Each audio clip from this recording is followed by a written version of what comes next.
광주 광산구 소재의 일부 학교들이 몇 년째 학급 과밀화로 몸살을 앓고 있습니다.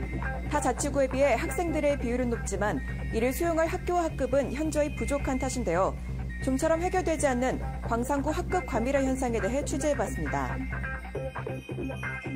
광산구에 있는 한 초등학교입니다. 안으로 들어가 보니 좁은 교실엔 여유 공간 없이 아이들과 책상, 의자로 빽빽이 채워져 있습니다.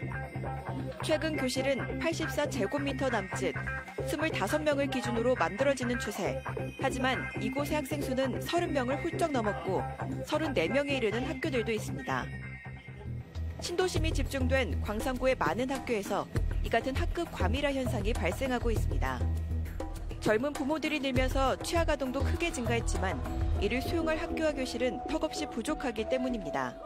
학급당 인원수가 보통 보면 다른 지역보다 평균 한 10명 정도가 한 학급 더 많습니다. 그렇게 되면 단순하게 학급의 인원이 많으니까 그것만 발생되는 게 아니라 운동장 문제도 발생이 되고요. 급식 문제도 발생이 되고 그다음에 이제 방과 후 하는데도 교실이 부족해서 방과 후를 더 개설할 수도 없고. 지난해를 기준으로 광주 초등학교 학급당 평균 학생 수는 23.6명. 하지만 가장 학생 수가 적은 동구에 비해 광산구는 평균 4.5명 정도 많습니다. 특히 전체 학생 수가 1000명을 넘어가는 학교도 대부분 몰려있는 상황. 이에 광주시 김민종 의원은 당초 교육청의 학생 수용 계획이 잘못됐기 때문이라고 지적했습니다. 평형대별로 기준을 잡아서 이 0.3명으로 계산을 했다. 이 세대당. 그러는데 이게 저희들이 전수조사를 했을 때 어떤 아파트는 0.6명이 되고 어떤 아파트는 0.5명이 되고 그러니까 애초에 기준을 잡을 때 예측을 할 때 잘못됐다는 것이죠. 상황이 이렇다 보니 학부모와 시의회 의원들도 나서 교육청에 시급한 해결을 요청했다고 합니다. 하지만 좀처럼 나아지지 않는 현실에 이젠 교육청이 해결하려는 의지가 있는지조차 의문이 든다는데요. 자연 감소하기를 기다리고 있는 것입니다.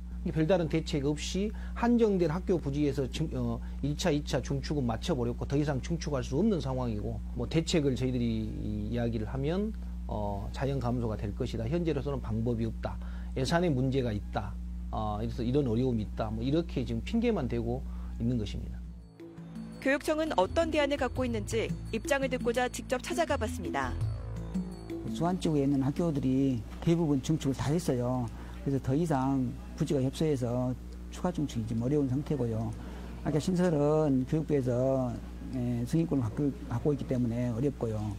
저희들이 아까 검토하고 있는 게 사실은 통합구역 조정이라든가 이동식 관리실 설치 그 정도에서 지금 검토하고 있는 형편입니다. 학군 조정 등 현재 검토 중인 방안들도 시행 가능 여부가 불투명한 상황입니다. 학교 신축에 드는 비용은 400억 원. 교육부의 학교 총량 제도로 허가조차 받기 힘들다는 겁니다. 여전히 현실적인 대안을 찾고 있다는 교육청.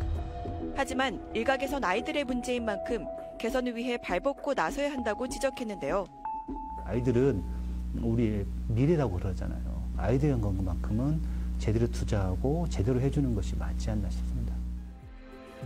몇 년째 문제 제기만 될 뿐 정작 해결은 답보 상태인 광산구 학급 과밀화 문제. 시간보단 행정당국의 적극적인 대처와 간섭이 해결의 열쇠가 아닐까요? 지금까지 이슈앤 뉴스였습니다.